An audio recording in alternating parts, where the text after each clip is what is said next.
Hello, everyone. This is Eric, And Cindy. and we are here today. We wanted to talk to you guys a bit about uh, what happens when you find your Filipina and you're ready to get married.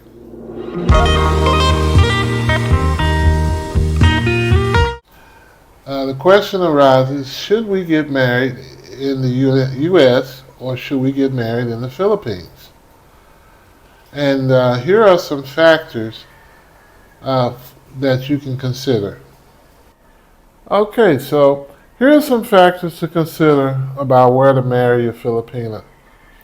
If you choose to marry her in the U.S., you will need to apply first for a 90-day visa, fiancé visa. Now, this is the route that I took for Cindy and I. At that time, I was still working and I wanted to work a little bit more, maybe another couple of years, I'd say, and before retiring. Um, Now, that's something that you want to take into consideration. Do you want to work a year or two more or a few more years before retiring in the Philippines? And that should be something to explore. But the 90-day fiancé visa allows your Filipino to come into the States legally for a maximum of 90 days. And this will allow you some time to get to know her on U.S. soil.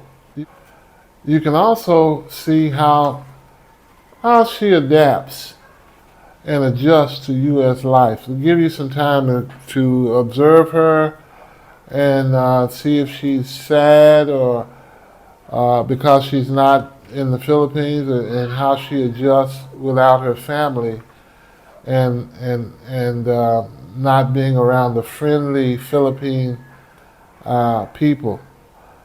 Because when you go to the U.S., she usually notices that the neighbors aren't as friendly. They're friendly, but they're not the type of people who will strike up a conversation and just start friending you on a routine basis. I had lived at my place for several years, and I very rarely spoke with my neighbors, and usually we don't know a whole lot about our neighbors in the U.S., especially in certain parts of the country like California and New York. But back to the K-1 visa.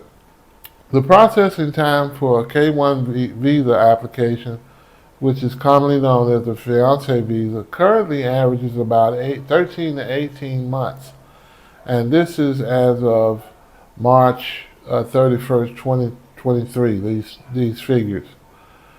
So you can see that processing time is quite lengthy.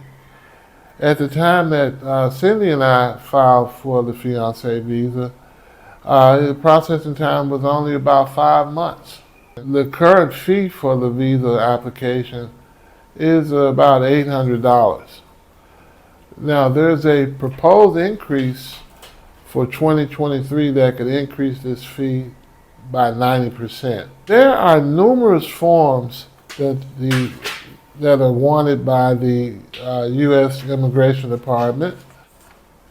Those are such as the birth certificate. There's National Bureau of Investigation clearance that they have to go through. NBI is kind of like the FBI in the States. So they want a clearance to make sure that there's no crimes that they're wanted for and the like. They also want documents to establish that or prove that there's an actual relationship going on between you and your fiancé. And those are to be submitted with the fiancé application. Now, some of the documents that are acceptable to the U.S. immigration officer to prove your relationship with the fiancé would include your photos of you and your Filipina, emails, and text messages. So please be aware that your application and documents will be subjected to strict scrutiny by the officers at the U.S. Bureau of Immigration. And therefore, we strongly suggest using a marriage visa agency to prepare your fiancé visa application. And this is because mistakes can be costly and cause severe time delays. When we filed, we used an agency called Rapid Visa. Now, their current fee for preparing and filing a fiancé visa application is $629. There's also a medical exam that and an interview that your fiancé would have to undergo in Manila. The fee for that medical exam is approximately $200. Now, if she does not live in Manila, you will have to provide her with the flight costs. So there you can see what we are saying and the kinds of tasks that you would have to complete to do the fiancé visa. Now, currently there's an option of getting married online, which they established that during the pandemic, and that helped a lot of people out. You would get married first, and then you would apply for a spousal visa, and that may or may not be as time consuming as the fiancé visa. You can check and see what the application times are and the differences thereof. And that's an option for those who don't want to have those costs for the fiancé visa and the extra processing time of up to 18 months. So I'm going to let Cindy tell you now what it's like to get married in the Philippines, and she can explain that option to you. We did explore that option before we got married and decided to do the fiancé visa application. So, if you choose to marry here in Philippines, you must consider to take more than 2 weeks of vacation time for the processing. There will be seminars that may take up to 2 weeks to get the schedule. Also, upon preparing for the documents needed, there are a lot of online lists of documents that you can refer to. As of an example, or the lists of requirements are PSA, or the Philippine Statistics Authority birth certificate for the Filipina, foreigner's birth certificate. Third is Philippine Statistics Authority or PSA copy of Certificate of No Marriage or CENOMAR. There is a certificate of legal capacity to get married. For the foreigners, they can get that document to the respective embassy here in the Philippines. For the Filipinas that are younger than 25 years old, they were gonna be needing the parents' consent. Also, there's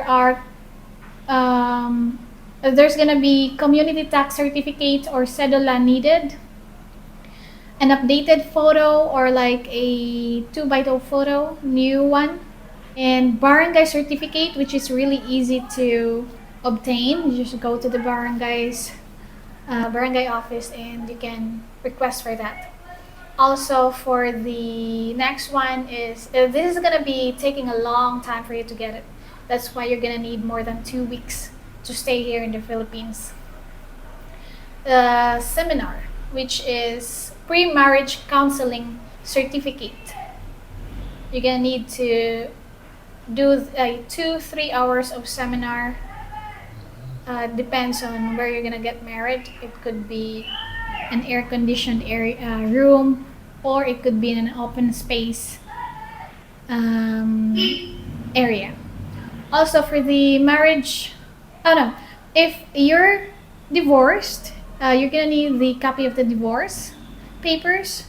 Also, you're gonna be needing a marriage license application. So, upon getting all those documents, file it in, get the marriage license application, and also just note that the waiting period is 10 days. There is a 10 days waiting period in the Philippines before the marriage can be legally conducted after receiving the marriage license.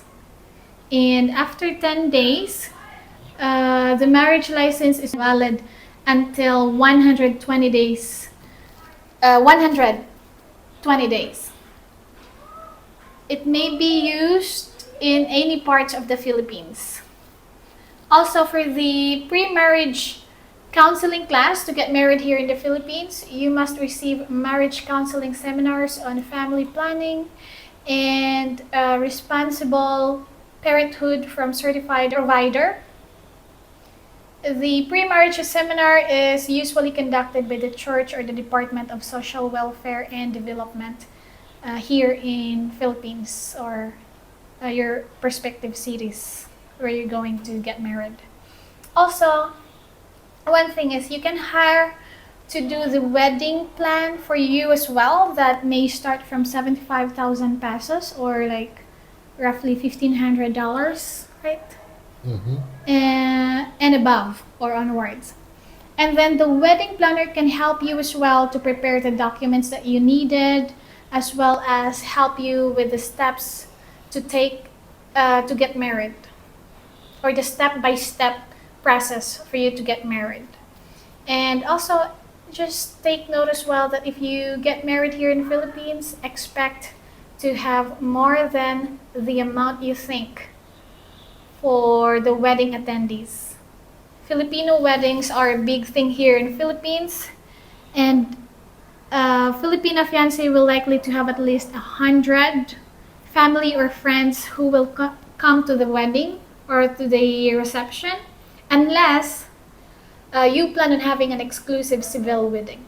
That is not really a big problem. Well, folks, you can see what types of choices you have to get married in the U.S. and the Philippines. I would like to add a couple of things that you may not have known about the legalities of the Philippines as far as marriage is concerned. Adultery is illegal here in the Philippines, Yes. and you can be prosecuted for it. Also, there's no divorce in the Philippines. So these are a couple of tidbits of information that you may want to consider as well. We get you by the nuts. Well, thanks everyone. We enjoyed talking with you regarding the differences in marriage in the U.S. and in the Philippines. And we hope that you enjoyed this. So remember to like, subscribe, share, and comment down below. This is Eric, And this is Cindy. and we'll see you on the next video. Thank you for watching. Goodbye.